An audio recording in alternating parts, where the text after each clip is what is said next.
Stop, put your phone down for a second and listen to my voice. If you've been calling yourself lazy because you can't seem to get anything done today, I have a secret for you.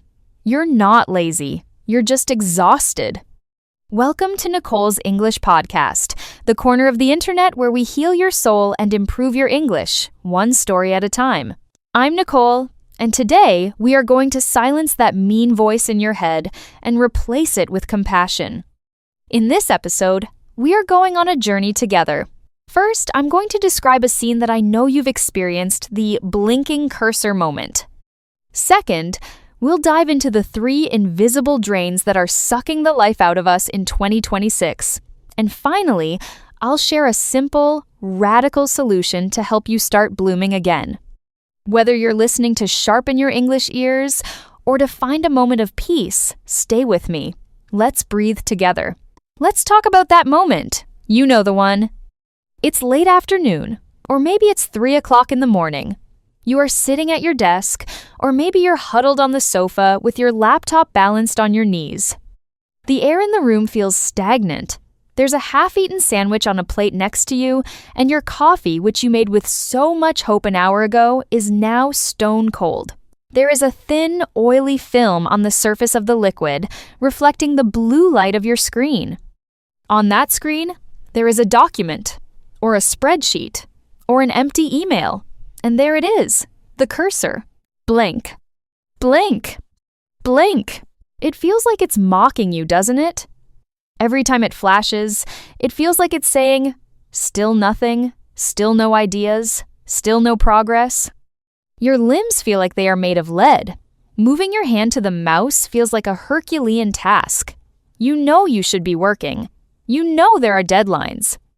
You can feel the pressure building in your chest like a balloon that's about to pop, but you just can't. And then the voice starts, that internal narrator we all have. It starts whispering, "You're so lazy. Look at you. Everyone else is achieving their dreams, and you're just sitting here staring at a screen. You have no discipline.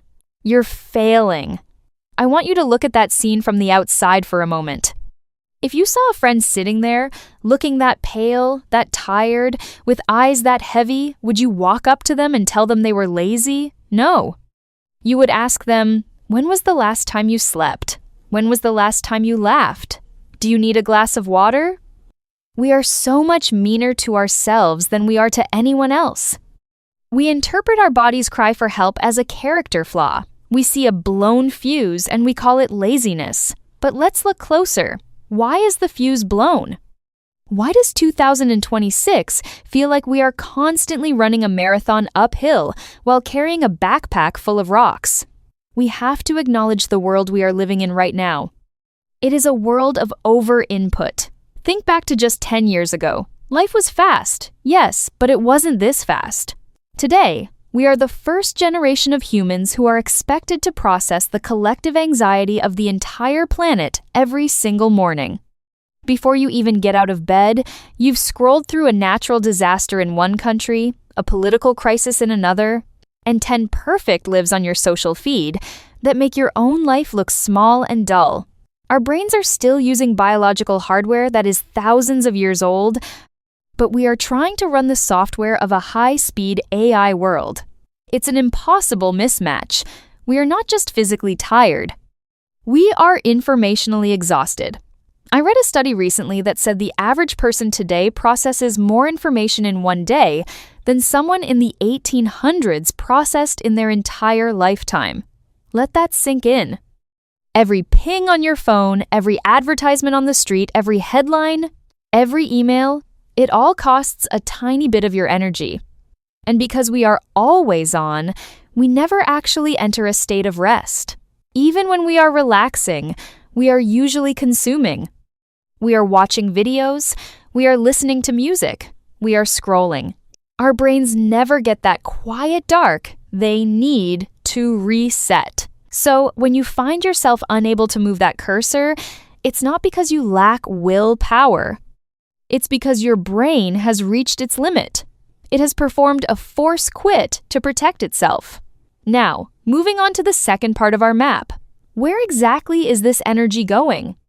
I want to break down the 3 hidden drains that are making us feel so lazy when we are actually just empty. I want you to think about your morning. From the moment your alarm went off, how many decisions did you make? Snooze or get up? Check phone or wait? Which app first? What to wear?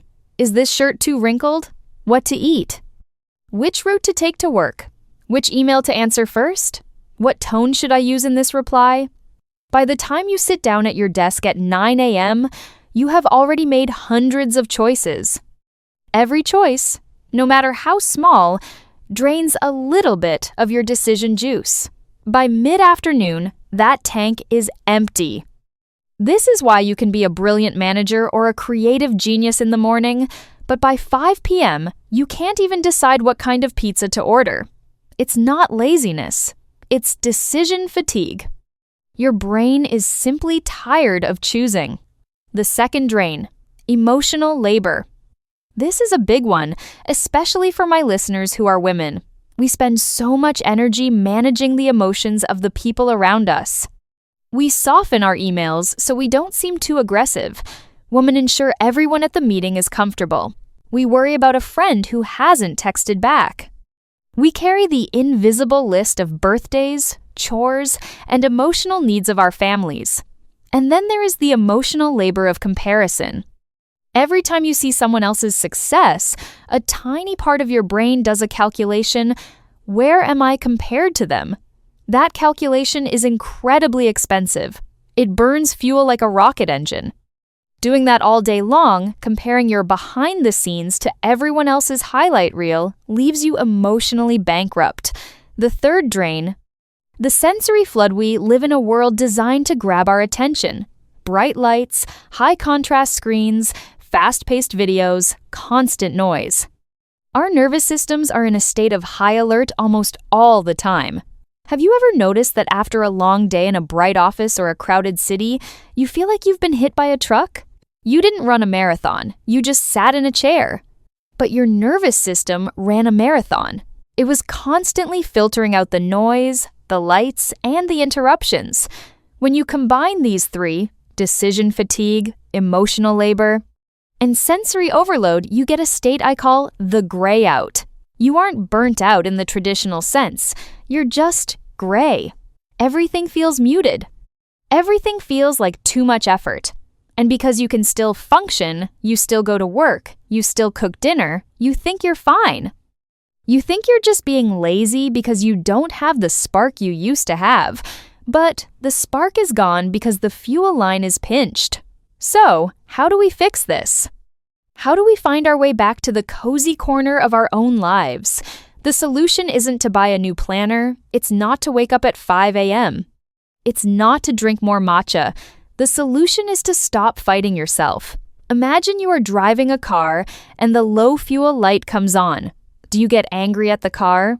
Do you scream at the dashboard? You're so lazy. Why won't you just keep going? Of course not. You look for a gas station. You need to become your own gas station. The first step is the permission slip. I want you to literally or mentally write yourself a permission slip today. It says, I, Nicole, give myself permission to be tired. I give myself permission to do nothing. I acknowledge that I am not a machine. When you stop the internal war, when you stop calling yourself lazy, you immediately save a massive amount of energy. The guilt of being unproductive is actually more exhausting than the work itself. By removing the guilt, you allow your battery to actually start charging. The second step is the sensory fast. I want you to try something radical. For just 20 minutes tonight, I want you to enter a zero input zone. Turn off the TV, put your phone in another room, turn the lights down low. Just sit, or lie down, or watch the shadows on the wall. It will be hard at first. Your brain will feel itchy. It will scream for a hit of dopamine, but stay there. That quiet is the only place where your nervous system can truly de-escalate. It's where the gray starts to turn back into color. The third step is micro-compassion. Instead of looking at the mountain of work, look at the one tiny thing in front of you. Can you just fold one shirt? Can you just write one sentence? Can you just take one deep breath? If the answer is still no, then that's okay too. Sometimes the most productive thing you can do is to nap. I want you to imagine a future version of yourself. A version who is well-rested, who is clear-headed, and who feels a genuine itch to create and move. That person exists, but they can only emerge if you allow the current, tired version of yourself to rest. You can't hate yourself into a version you love. You have to love yourself into a version that is healthy. We are reaching the end of our journey today. But before I let you go back to your day, I want to wrap this up with a final thought. You came here to Nicole's English podcast to improve your English, and look at what you've done. You've just listened to a complex, emotional, and deep conversation. That is the opposite of lazy. That is growth. That is commitment. If you could do this, you can do anything. But you can't do it all at once. Action time. I want to leave you with one cozy action. In the comments below, I don't want you to tell me your goals for the week. I want you to tell me, what is one thing you are going to say no to this week so that you can say yes to yourself? Maybe it's saying no to an extra project. Maybe it's saying no to a social event you don't really want to attend. Maybe it's just saying no to the laziness lie.